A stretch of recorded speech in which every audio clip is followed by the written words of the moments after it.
What a wild and crazy week. Among other things, if you are not active on X and have notifications turned on for Elon Musk, you should do that. You don't know what you're missing. He is constantly bringing up interesting subjects and adding comments to stuff other folks are mentioning. It is worth the price of admission just to be hearing what Elon has to say every day. So the market gave us every kind of look this week, including a 700-point swing on the Dow today. That was pretty fun to watch. I'll talk about more reasons for why that took place, and I'll keep the conversation going about Tesla price cuts, all coming up in just a second. This is Randy Kirk. If you like what I do here, hit the like button, because why? It helps to get more people to come and take advantage of anything smart that I might say. Once in a while, even my mom, she'll be the first to tell you I say something smart. All right. Anyway, I'll be, as soon as Cathie Wood does her analysis later today, I will be taking those notes. Larry and I will be on around 9:30 California time tomorrow. And this is almost always one of the most insightful things that I do on this channel every month. It gets okay listenership. It should get a lot more because Larry is super smart. His experiences so huge, having owned businesses on 3 continents, okay, and all successful businesses. Larry adds a lot of color, and so you'll want to see that, and so that's why you want to hit notify, and of course, hitting subscribe and notify also helps to get more folks involved in the channel. And we'll talk in a minute about a surprising, well, not so surprising thing that has happened with the cyber opener. Yeah, I got some news on that. All right. Anyway, I want to start right away. I don't want to bury the headline. Why did Tesla cut the U.S. prices right now? I got 10 reasons. Number 1, the Osborne effect from the Model 3 Plus in Shanghai. The changes are fantastic. If I was in the market for a Model 3, I would definitely be waiting. There is not a chance I would buy the existing current Model 3 if I knew what was coming in January or February or whenever it's going to come. I would be waiting for that Model 3. I have no idea. I can't figure out why that Model 3 was released without a release date for the same thing in the United States. I'm sorry, of all the things that Elon has done that I haven't agreed with over the years, this one is the one that is most surprising. I can't get it. I can't get my arms around why it was done this way. All right, number 2, changes to the IRA, the Inflation Reduction Act coming in January. We don't even know if any Model 3s will get that $7,500 price advantage coming in January. The Model Y gets the $7,500 immediately, as opposed to having to wait for your tax return. So that's going to be huge. And so both of those things would be, affecting how people are making some decisions right now in this quarter. So I think that's the second reason. All right, number 3, costs were dropping radically across the board. Everything that Tesla is doing right now, commodities, all the ramping, et cetera, et cetera. We've gone into all this list before, but in particular, the battery cost has been dropping by 33% this year. So I'm saying they could do this cut and keep their margins in the 17 to 20% range. That's number 3 on the list. Number 4, high gas prices will not be helping. So going into all of September, it looked like, hey, these high gas prices are going to drive people to the dealerships. Well, not anymore. The gas prices are returning to normal. It turns out gasoline prices never, what do I call it? The futures on gasoline prices never changed that much, but the retailers were charging more. Anyway, they're going to get back to normal, maybe even below normal, according to some sources. Number 5, consumers are getting a bit cautious about adding expenses to their budget right now. Again, the folks that are helping Elon himself, he pays very careful attention to these kinds of macros. And so what we know for sure from everybody that's out there, anybody that's got any kind of feet on the ground in terms of, retail stores, services, et cetera, et cetera. If you're not in the travel and entertainment business, people are really keeping their hands in their pockets right now. They like having that extra cash in their bank account. They're not used to that. It wasn't how they used to live, but they're older now. They've been through the pandemic and they want to have a cushion. So that could be a very big part of why the cuts happened at this time. Number 6, they want to blow out all the production in the fourth quarter. They want to maximize. They just made all these upgrades in the factories. They want to make sure that they can run the factories at full tilt, get full advantage in terms of the cost advantages from running them absolutely flat out. Number 7, get rid of all the Model 3s ahead of the 3 Plus, which is coming in January, in December, in November, who knows when, but it's coming sometime. So you got to get rid of all those Model 3s ahead of that changeover. Number 8, maybe it's to get rid of inventory of Model Ys ahead of a US Y Plus or a US Y and a half or something, whatever it would be called, like they did in Shanghai. Maybe they're just going to put in a few of these changes, but I sure wish they would do the whole banana, because those changes are phenomenal. Okay, number 9. They have knowledge that the FSD is very, very close. I mean, at some point, they're going to know it's a done deal. And that announcement might happen the minute after they figure it out, or it may take a month for them to really thoroughly test.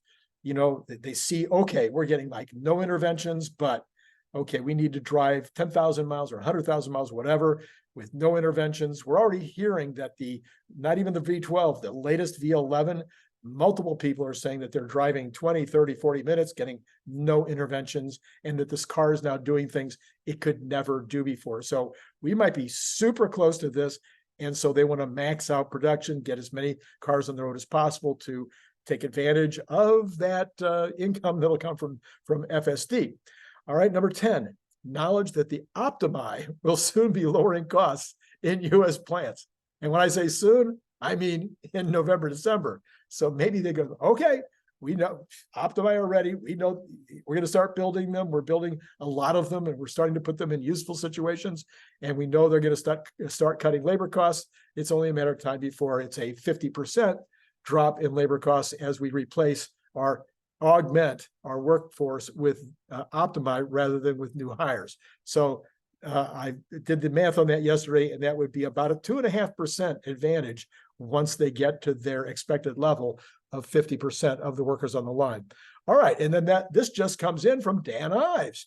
And by the way, you can follow him at Dives Tech, okay? Our stance on Tesla price cuts is that the vast majority of them are done.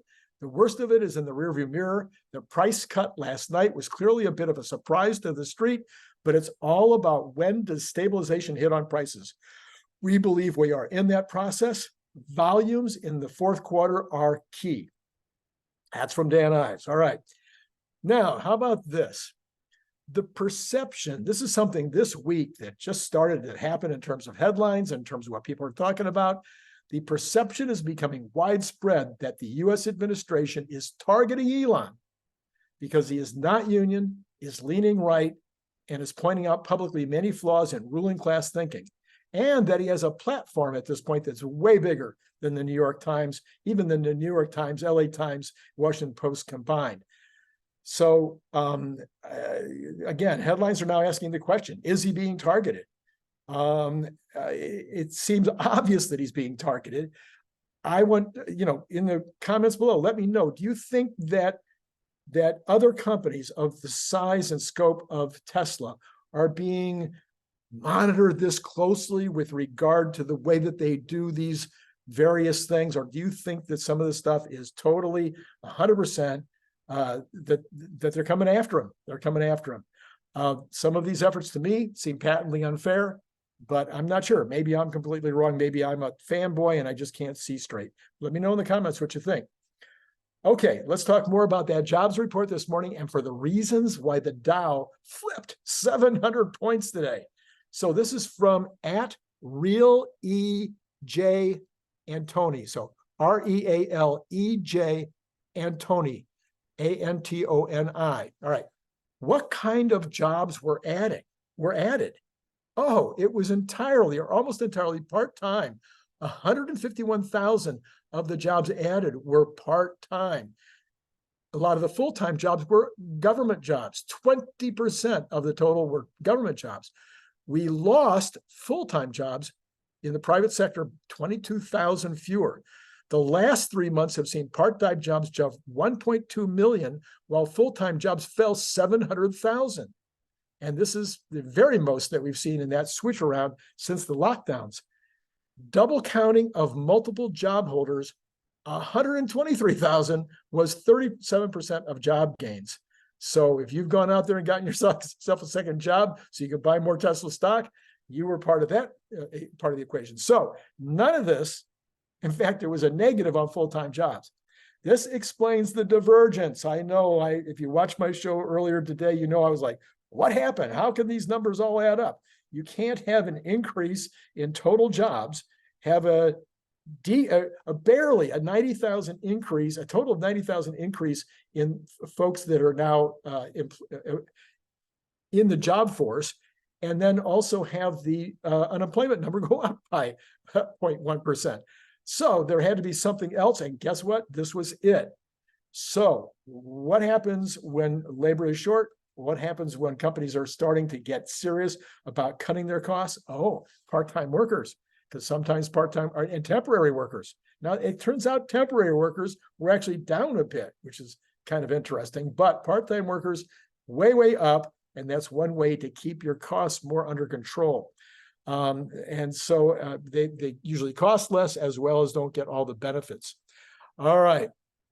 We get the CPI next week, and we get to do the dance all over again, and the PPI.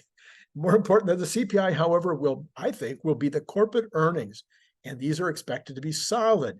We'll be looking especially at their guidance, but I think the guidance will be fine as well. So the next 3 weeks, that's what we're going to be looking at. Lots and lots of corporate earnings reports.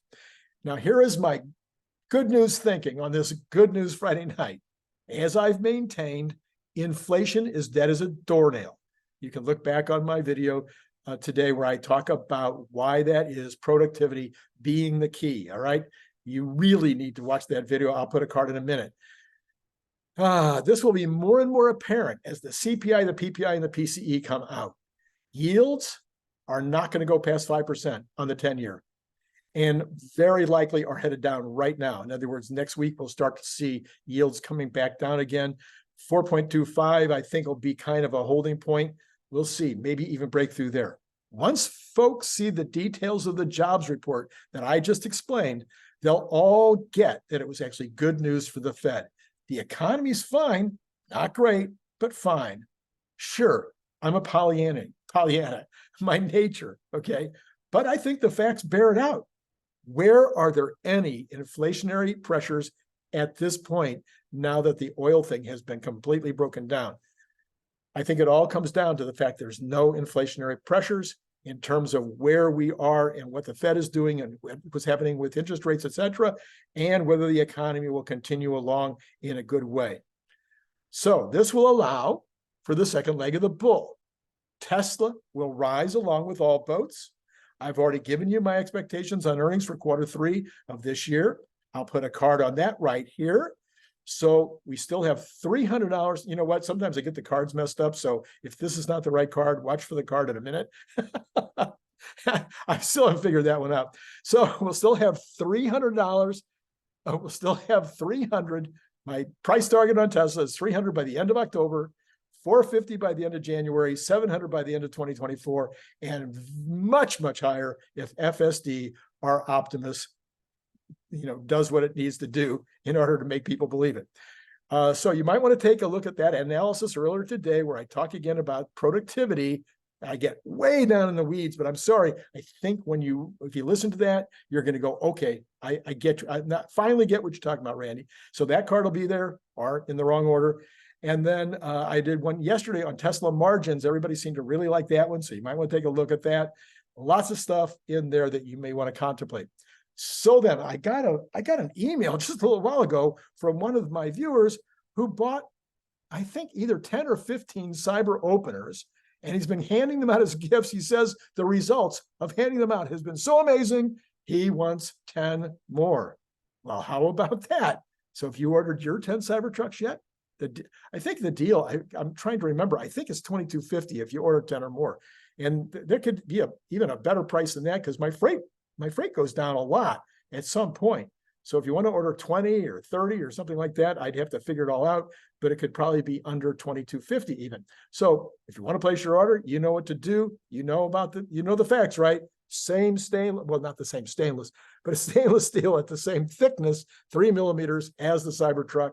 It is a bottle opener. It is a refrigerator magnet.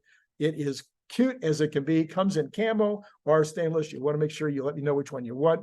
And you could also, and if you're outside the country, you got to add $20, no matter how many you order, just add $20 one time to your order in order to cover the extra freight. And then, you can also get this for free if you join my Patreon at the $10 level. Now, look, I've said this a few times, and maybe I'm wrong. Maybe you guys just don't want it. Maybe this is not interesting to you.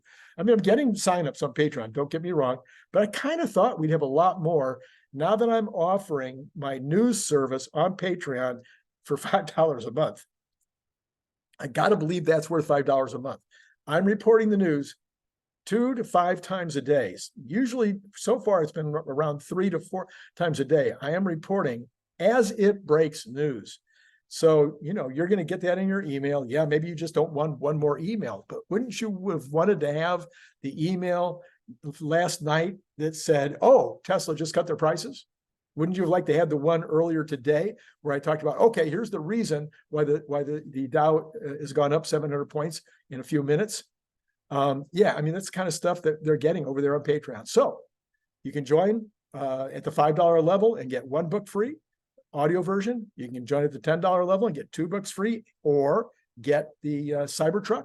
And in addition, you're going to get, and by the way, you can do this on a test basis and see whether you like getting 2 to 5 different news reports of important, not frivolous stuff, just the important stuff, along with my analysis. This is not just, okay, here's a block of news. No, I'm putting my analysis right in there. So if that's interesting to you at all, give it a try. What the heck? What do you got to lose? Okay, it's free. Okay. All right. I think that's all I got to say to you right now, but it's been great talking to you all day today. Look forward to seeing you in the morning with Larry Goldberg, talking about whatever Cathie Wood had to say. It has been great talking to you.